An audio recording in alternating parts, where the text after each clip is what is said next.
एकादशी कलश यात्रा इस वर्ष 27वें वर्ष में अपने हर नए स्वरूप के साथ, जो कि हर वर्ष कुछ ना कुछ हम सभी को देखने को प्राप्त होता है, इस वर्ष भी राजेंद्र प्रसाद घाट से आरंभ होकर काशी विश्वनाथ मंदिर प्रांगण में जाएगी और वहाँ बाबा का जलाभिषेक, उसके पश्चात पदाधिकारियों के द्वारा बाबा का अभिषेक का कार्यक्रम मंदिर प्रांगण के चंद्रकेश्वर महादेव में है।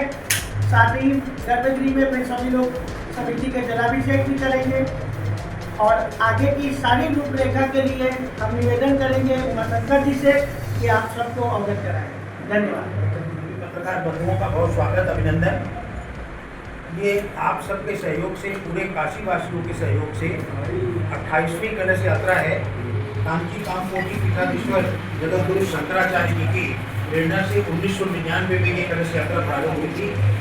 हमारे सुप्रभातम संस्था के सचिव श्री राजकिशोर गुप्ता जी ने इस कलश यात्रा को काशी का एक उत्सव के रूप में स्थापित कर दिया था और हर साल जब निर्जला एकादशी आती थी, राजकिशोर जी के स्वर्गवास के बाद एक आध साल ऐसा आया तो जब लोगों ने फोन कर करके पूछा कि कलश यात्रा कब और कैसे हो रही है, और भगवान की कृपा से भगवान शिव इस कलश यात्रा के अंदर कभी कोई अवरोध नहीं आने देते। और आपको ये मालूम भी होगा कि इस कलश यात्रा में भारतवर्ष के 12 ज्योतिर्लिंग के सभी 12 ज्योतिर्लिंग के प्रमुख 12 कलश यात्रा में शामिल हुए थे और एक कलश यात्रा का सौभाग्य ऐसा था जिसमें 12 ज्योतिर्लिंग 12 ज्योतिर्लिंग के प्रतिनिधि सम्मिलित थे। इस कलश यात्रा को काशी कामकोटि पीठाधीश्वर शंकराचार्य जी के पूरे मठ का उनके प्रतिनिधि स्वरूप मणि जी से हम लोगों को हमेशा सहयोग और आशीर्वचन मिलता रहता है।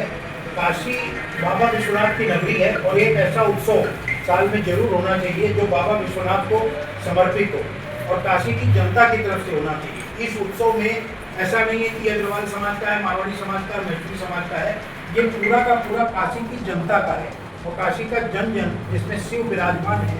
एक कहावत है कि काशी का कंकड़ कंकड़ शिव समान है। तो ये सब की प्रेरणा से ये कलश यात्रा बाबा करवा रहा है और हम लोगों को उम्मीद है कि जब तक हम लोग रहे न रहे, जैसे आज राजकिशोर जी नहीं है, उनकी याददाश्त हम लोगों के साथ है, ये कलश यात्रा अनवरत चलती रहेगी। आप लोगों का बहुत बड़ा योगदान इसमें ये रहता है कि आप जब इसका प्रचार प्रसार करते हैं तो आसपास के गाँव से और आसपास के सुदूर के लोग भी कई ऐसे हैं जो इसमें शामिल होने जैसा समेत घाट आते हैं।